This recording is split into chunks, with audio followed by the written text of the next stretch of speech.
Man's best friend. Ganito ang turing ni Kier sa kanyang asong si Guga.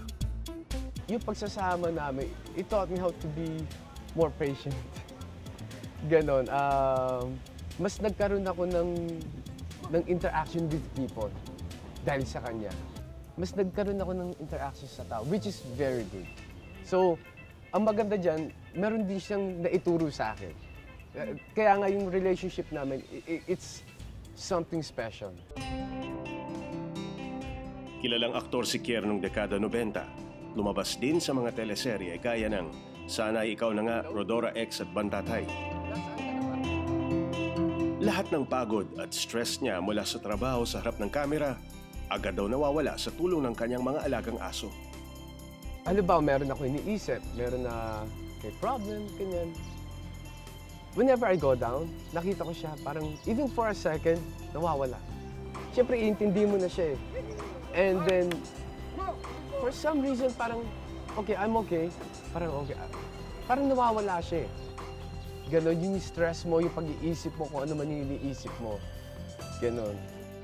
Nagmula pa raw sa Davao si Guga. Bata pa lang daw ito nang turuan niya ng mga tricks at tamang disiplina. Hey! 3 months. Nung nag-start kami mag-training, 5:30 in the morning, gigising ako. Mag-walk kami for 30 to 1 hour. Yes. Then after nun,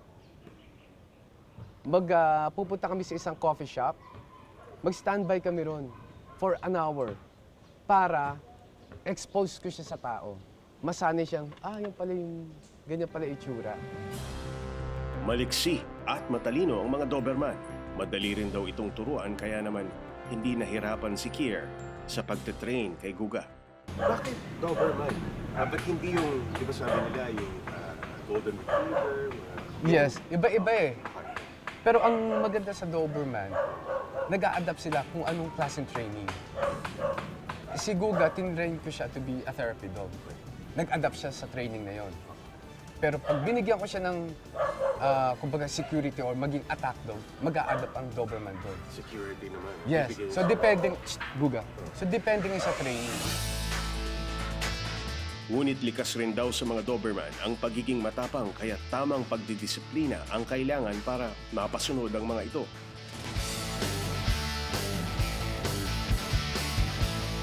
Bukod sa paglangoy, isa sa mga bonding ni Kier at Guga ang pagja-jogging. Kailanman ay wala pa raw nakakagat si Guga. Kaya tiwala si Kier kahit pa ilabas niya ito ng walang tali.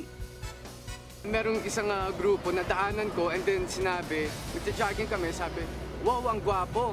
So feeling ko, di ba ako yun? Yung pala, biglang humirit. Yung aso na ano, natawa na rin ako ron. So, yun yung mga classic na comments sa listo ko. Sa katunayan, dahil sa disiplina ng alaga, nahahawakan pa raw ito ng ibang tao. Si Guga ay...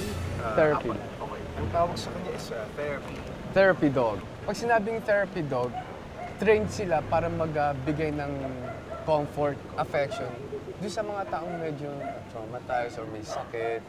Ganyan sila. Dahil dito, naisipan ni Kier na bumuo ng isang advocacy page sa social media, ang Helping Paw. Bumibisita sila sa iba't ibang mga institusyon para sa mga may intellectual disability, home for the aged, at mga bahay-ampunan.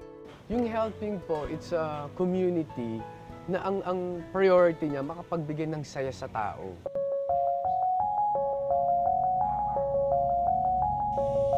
Sa isang home for the aged sa Antipolo, ang kanlungan ni Maria.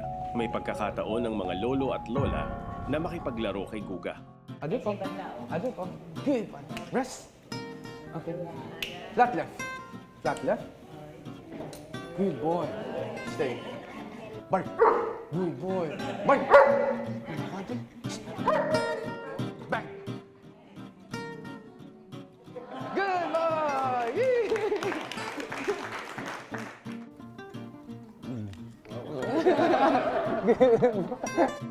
Tuwang-tuwa sa tricks ni Guga ang 84 na taong gulang na si Nanay Remy. Malapit daw talaga siya sa mga aso. Hindi ako natatakot. Sanay kasi ako sa mga alaga ng aso. Noong nag-aalaga ako, hanggang sa napapalaki ko. Nung maliit pa yan, pinapainom ko pa ng ano ba yung gamot sa lungs niya. Pinapainom ko yun. Everyday tinitimbang ko dahil kasi lumalaki. Pati ang kanyang balahig ng maano. Binago ni Guga ang mood ng mga lolo at lola. Hindi raw maitatanggi sa kanilang mga ngiti at tawa ang kasiyahan. Napapansin ko na di ba excited sila, na alive din sila. Parang nagkaroon ng lakas. Kasi pag masigla sila, lumalakas sila. Na medyo pansamantala nawawala yung lungkot kasi ba na-abandon sila. Medyo pansamantala nawawala sa isipan yung, ay, inabandon ako. Eh, may iba palang taong nagmamahal sa kanila, tinutulungan sila. Nakakasigla sa kanila, nakakagaan. Sa bawat ngiting natatanggap, sulit na sulit raw ang lahat ng hirap ni Kier at Guga. Dito ko nakita yung power ng na kung paano mo tatratuhin ang isang hayop, no? Gaano man siya ka-intimidating, gaano man siya kaliit, kalaki, ano man itsura niya.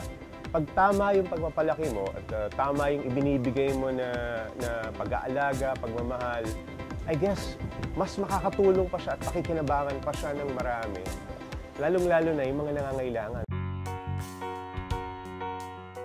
Ang mga asong alaga, hindi lang nagbibigay saya at ngiti, kundi mga kaibigan ding maaasahan sa hirap man o ginhawa. Pero kapalit ng kanilang tapat na pagbabantay,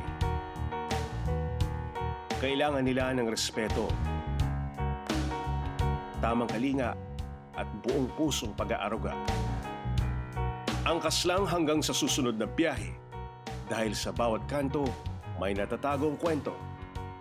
Ako po si Jay Taruk at ito ang Motorcycle Diaries.